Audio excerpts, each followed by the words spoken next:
Good morning students. Welcome to Anita's online academy. Today for class 11th biology I am going to start the unit the cell. Under this unit we will discuss about what is a cell, what are the various types of cells, and we will discuss prokaryotic cells and eukaryotic cells in detail.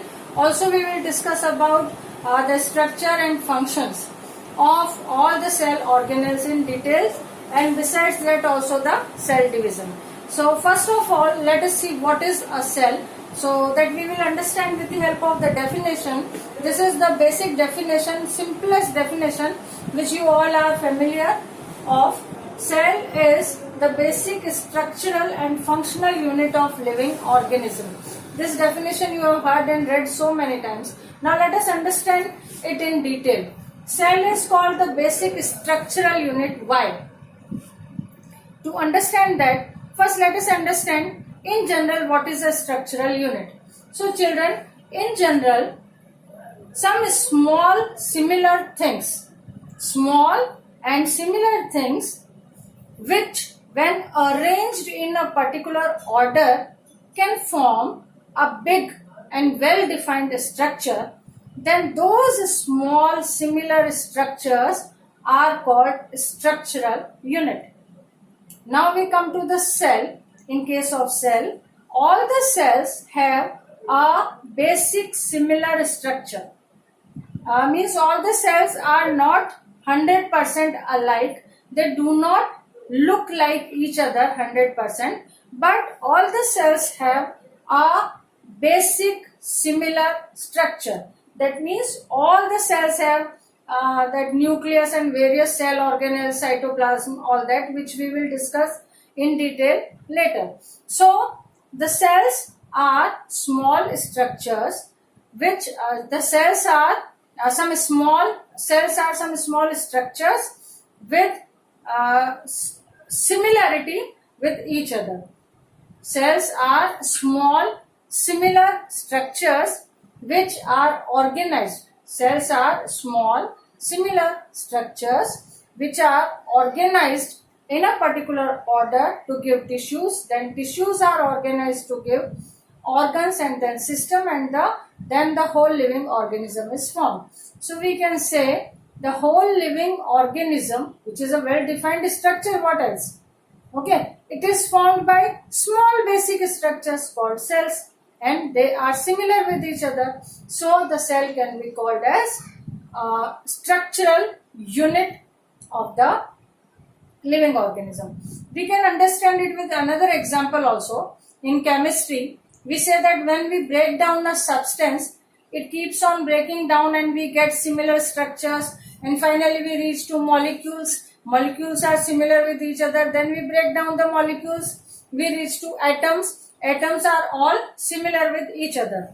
But children, if we further break down the atoms, then we will not get the similar structures, because in atom there is a nucleus. Then in orbit around this nucleus there are some orbits in which the electron keep revolving around the nucleus. Now if you break it down in pieces, in one piece there will be 1/4 of the nucleus, in other there will be 3/4 of the nucleus, in one piece there will be an electron, in another piece there will be no electron. So these structures will not be similar. So these small pieces cannot be called unit. They can be called unit only when they have similar structure, which is true for the atoms and which is true for the cells also. If we break down a living organism into pieces, finally we will obtain the similar structures. Those similar structures will be cells. If you further break down the cells, you will get a part of cell which will has nucleus, another part of cell which may have mitochondria but does not have nucleus, other may have ribosome, lysosome but may not have any may not have any chloroplast. So this way, this structure cannot be called as unit. Unit should has its own well defined structure, and this well defined structure organizes itself to form another big well organized and well defined structure. So that's why it is called structural unit. Now, why is it called functional unit? See children, all the vital activities that are taking place in a living organism as a whole, the same are taking place in the cell. We will understand better with an example. All the living organisms are capable of respiration, digestion, excretion, circulation, reproduction, growth. So I will say all these things can take place in a single cell also. Okay? A single cell can respire, can excrete, can digest, can reproduce by dividing itself. Reproduction is increasing the number, so it can divide itself to increase the number. So this way, a cell is a small entity. A cell is a small structure which can perform all the activities on a small scale. All those activities on a small scale which are performed by a complete or whole organism on large scale. So this can be called as the functional unit also. Okay. So this way the cell is the basic structural and functional unit of living organism. You are familiar with this definition, but now I think you are familiar with the meaning of each and every word also. Now you are in 11th standard. So one more, a little higher level definition. A unit of biological activity delimited by a differentially permeable membrane and capable of self-reproduction in a medium free of other living structures is called a cell. So what is a cell? Cell is a unit of biological activities. What are biological activities? Activities which take place inside a living organism. I have already told you that all those activities which take place in living organism take place in cell also. So what does this definition say? A unit of biological activity, biological activity. Now it is a unit of biological activity. It is a unit in which biological activities are taking place, which is delimited by a differentially permeable membrane. Delimited means it is surrounded by a differentially surrounded. Delimited means surrounded. Surrounded means it is we can say separated from the surrounding environment. Okay, with the help of a differentially permeable membrane. What is this differentially permeable membrane? Cell membrane, or it can be called as selectively permeable membrane also. And why is it called so, differentially permeable or selectively permeable? Because it can select the substances to be permitted to enter or to be permitted to go out of the cell. That's why it is called differentially permeable or selectively permeable membrane. And capable of self-reproduction. This unit is capable of self-reproduction also, means it can divide itself and increase the number. In a medium free of other living structures means it can self-reproduce in a medium. It requires a medium. And why does it require a medium? It requires a medium to get the nutrition and air. It requires air and nutrition. So it requires a medium, but it does not require other living structures. It is not necessary that cells should be inside a living organism or it should be surrounded by other living structures. It is not necessary. It should be on an appropriate medium, then it can self-reproduce. So I repeat, what is the definition of higher level? Cell is a unit of biological activity. Clear this point? Okay. Delimited by a differentially permeable membrane. The membrane which allows selected substance to enter and exit the cell. And capable of self-reproduction. It can increase its number by dividing in a medium. In a medium means where it is getting proper amount of air and nutrition. Free of other living structures are not required. Then such a self-sufficient entity, such a self-sufficient structure is called cell. Now we will talk about the history of cell in short.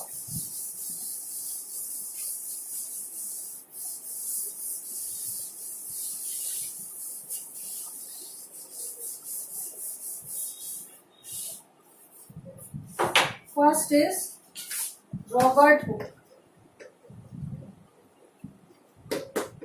Robert Hooke.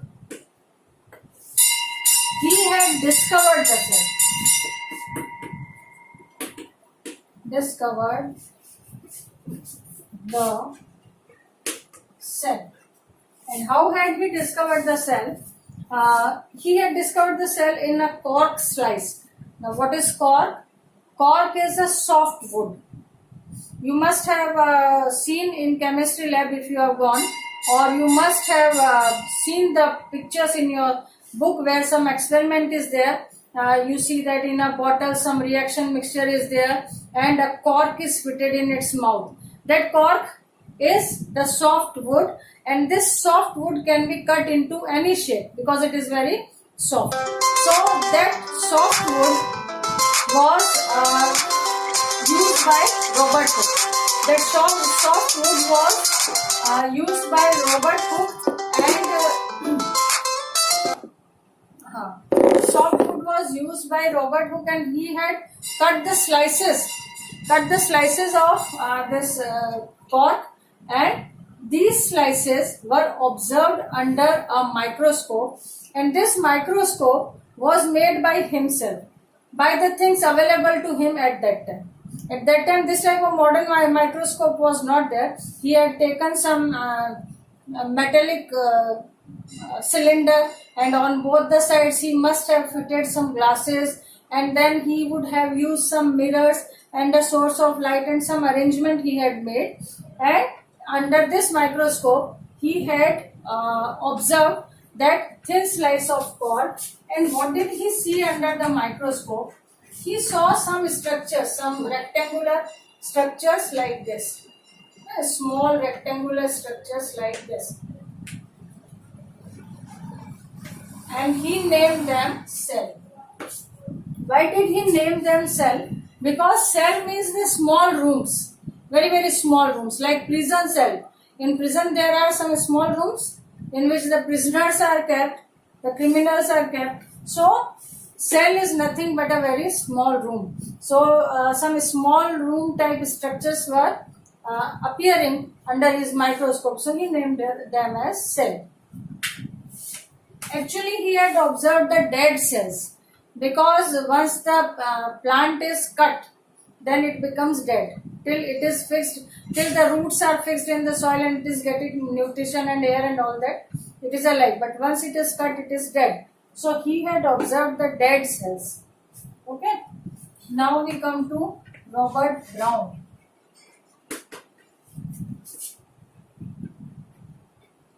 Robert Brown had discovered nucleus. Robert Brown had discovered the nucleus. Nucleus is the main part of the cell that controls and coordinates all the activities of the cells. I have told you that cells are the functional unit of a living organism. So in a living organism, brain controls all the activities. In the same way, in cell, nucleus controls and coordinate all the activities of the cell. Now, so this was the dead cell. Then there was another scientist, Antony von Leeuwenhoek. Antony von Leeuwenhoek. He had discovered living cells for the first time. He had discovered living cells for the first time in some pond water, in various samples of water, and then he discovered them in human mouth also, human intestine also. So that's why he is regarded as father of microbiology also. Father of microbiology. And also father of microbiology, and also the first microscopist, means first microscopist who made who first time made the proper use of microscope, well developed microscope. So he is also called first microscopist. Now there is Purkinje. Purkinje coined the term protoplasm. The name protoplasm was given by Purkinje for living matter.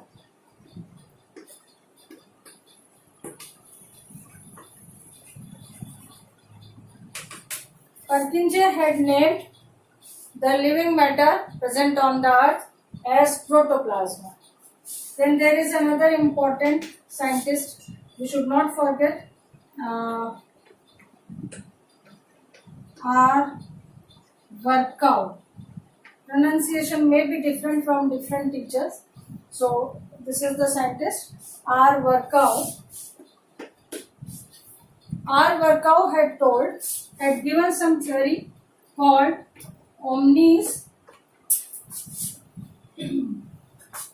cellula e cellula. This is his theory. Some French words. Omnis cellula, cellula means every cell is produced from pre-existing cell. No cell can be produced independently. It is produced from a pre-existing cell. And last is, not last, but one more important is Schleiden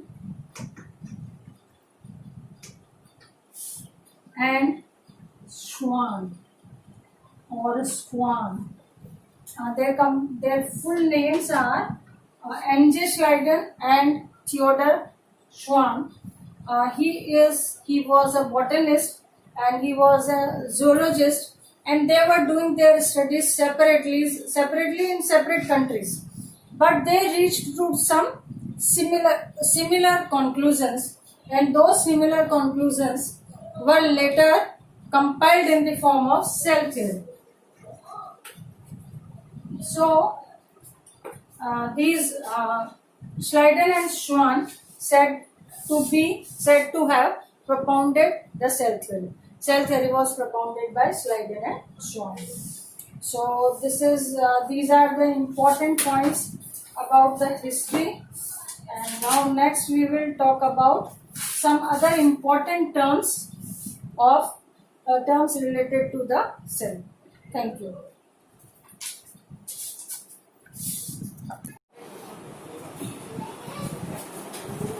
Children, now let's discuss some important terms about the cell.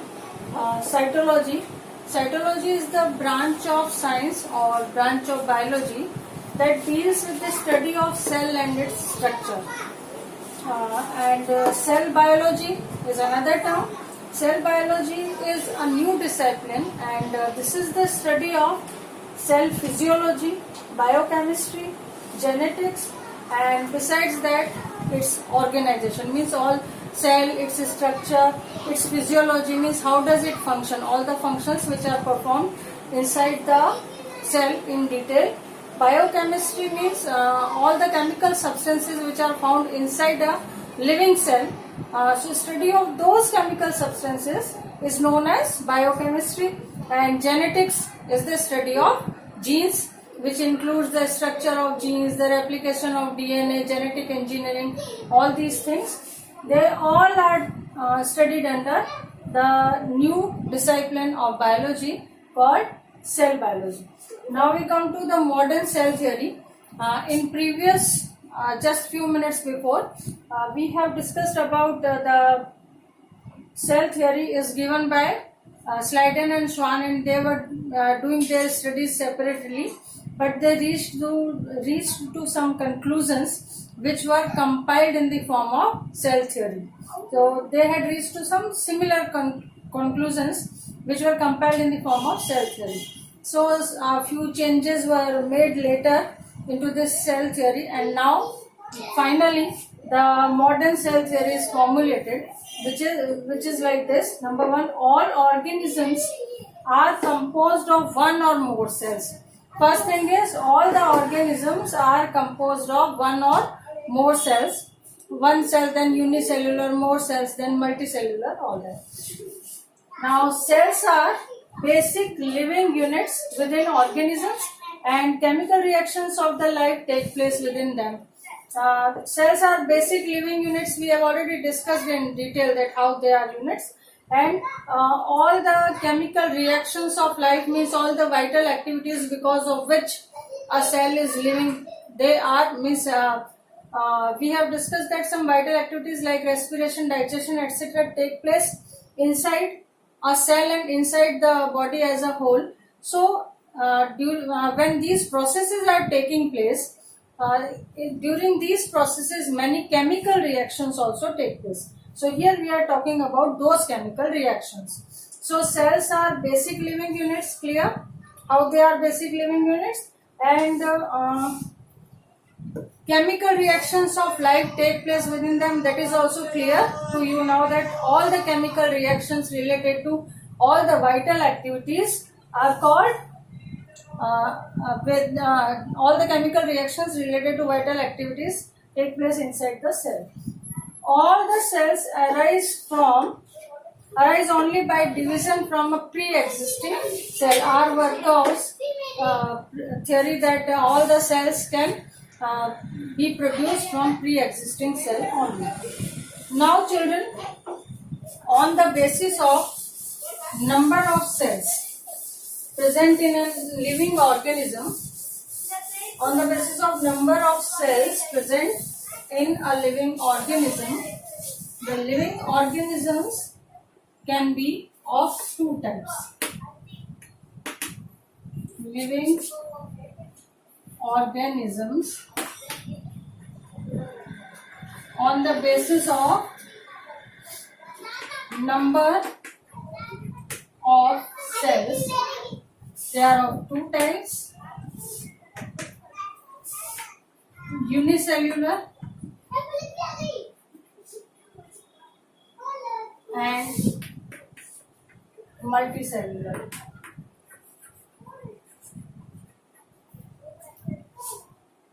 Unicellular, the organisms which are made up of one cell only, and multicellular organisms are organisms the body of which is made up of many cells. Unicellular organisms, the whole body is made up of one cell only because it is capable of performing all the activities, and multicellular, many cells. Example of unicellular organisms: amoeba, paramecium,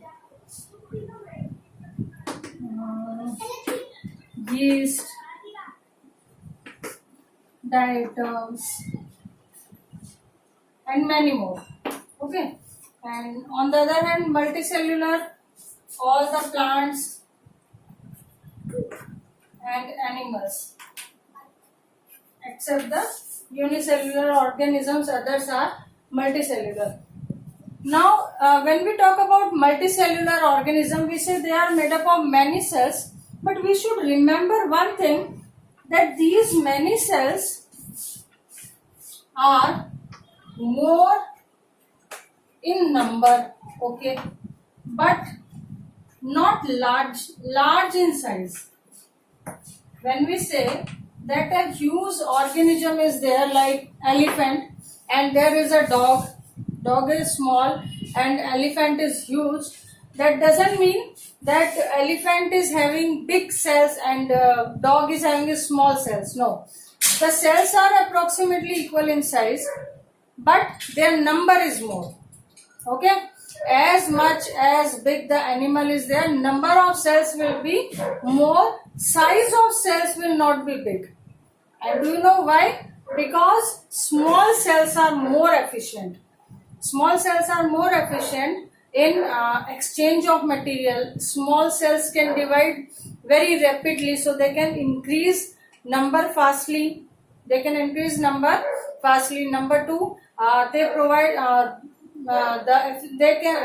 because of small cell, exchange of material is faster, and they provide large surface for activities as compared to the big cells. When many small cells are there, then surface area also increases. So we should keep in mind that in multicellular organisms, the number of cells is more, the size is not large, and small cells are more efficient because in small cells the division is easy and faster. Small cells bring about the exchange of materials more easily and more rapidly, and also they provide large surface area. Large number of small cells provide large surface area as for chemical reactions as compared to small number of big cells. So these are a few terms, one or two more important things that we should know.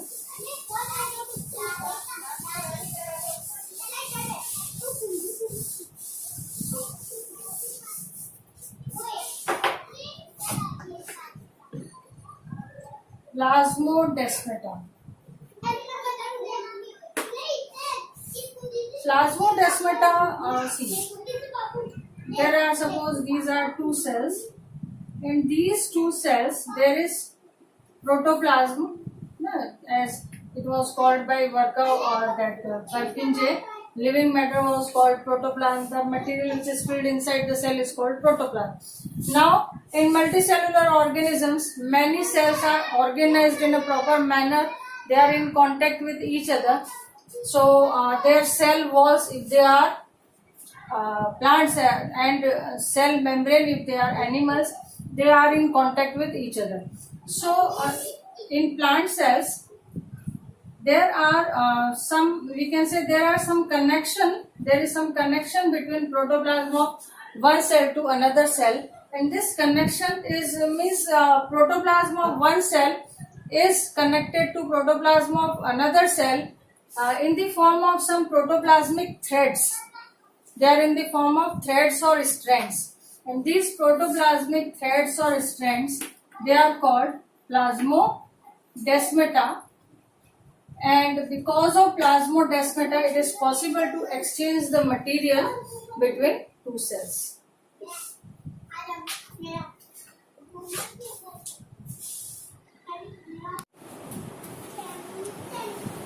So children, now we will talk about cell concept. Before we proceed in cell concept, we should understand what is protoplasm. Huxley had named the living matter as protoplasm. That means the whole living matter on the earth is protoplasm.